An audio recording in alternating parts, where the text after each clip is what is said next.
Okay, so ball position forward. I've watched that one before, yep. Spine tilt away from the ball, yep. Okay, I've watched that one before. All right, try and hit this really high in the air. Man, I can't seem to stop that one, eh? Ah, that's right. Tee it higher. Okay, so ball position forward, spine tilt away, tee the ball high. That's what I forgot. Silly me.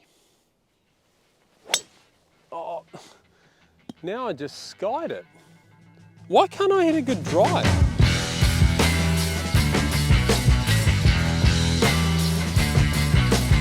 That's right. You've tried everything. You've watched everything. You did all the right things there. You got the ball position forward with your driver. That promotes an upward angle of attack. Correct. Well done for you. You got the spine angle away from the ball. That's exactly what you should be doing if you're trying to hit up on the driver and hit a nice high shot. You're teeing the ball up. You're doing everything correct. You're missing one thing. You're missing this. Ooh, high straight draw. All right then, smartass. What's the answer? We all want to know the answer, and I'm going to give that to you right now. Okay, so you did all the right things, but there was one thing that you were missing. Let me see if you can spot the difference with these two. So if I set up golfer number one, if I set up to the golf ball, tee height, good. Ball position, good. Upper body tilted back, good. I got to the top, good. But then I did this.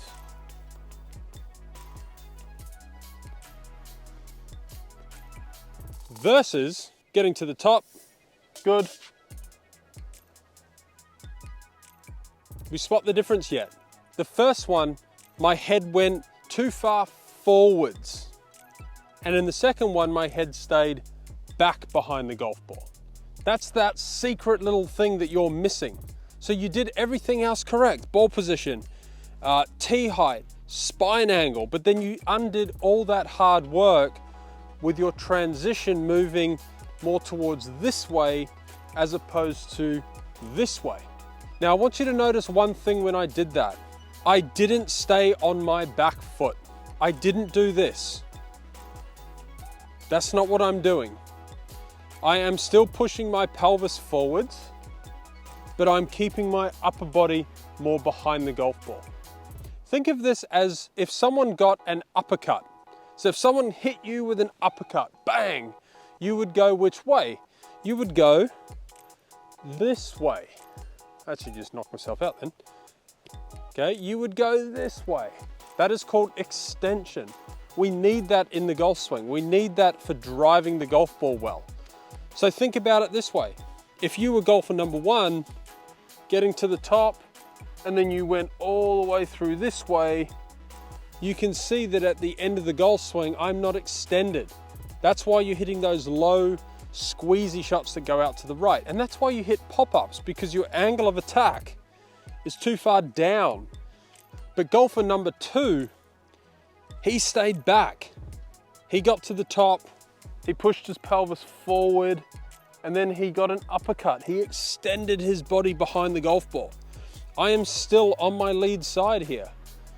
There's a brief moment after impact where I am on my back foot, but then I come back, shut up bird, I come back onto my front foot. So here's a really good drill that you can do in order to achieve that movement. I've got two alignment sticks just taped with electrical tape together. And what I want to do is I want to set up into my driver stance here. And I want to get this I want to get these alignment sticks to point right in the side of my head here. Just like that. Give yourself a little bit of room between your left ear and the sticks. Place them into the ground, and we can use that as a feeling to stay behind the sticks. So now what we can do is we can ditch the driver just for a second, and we can do some drills where we're getting into driver setup, placing our arms across our chest, we're loading into the backswing, and then the feeling is to keep my head behind this stick in the follow through. And what you're going to notice is, in order to achieve this feel, I need to feel like my upper body is staying backwards. So again, if we get to the top of our golf swing, we push forward, we then want to extend, or imagine we're getting an uppercut right to the chin. And that's the missing link that you're getting, and that's why you're hitting that ball really low and to the right, and why you're skying them. There's no chance that you would hit it low and to the right and sky the golf shot with this technique. So now what we can do is we can take our driver, we've got our high tee, we've got our ball positioned in the right spot, we've got our spine angle tilted away from the target. Now the last piece of the puzzle is to stay behind these white sticks through impact. And that was as solid as I can hit a driver. Trying to stay behind that stick is the next little bit of secret that you need in order to hit those drives nice and high and nice and straight. So if those are the type of ball flights that you've been hitting with the driver, low to the right, you've just bought a new driver and already you've taken about 350 bucks worth off the price because you've skied it, you've got all these marks on the top, try that drill out that I just showed you there, and you'll be guaranteed to hit much straighter and longer drives.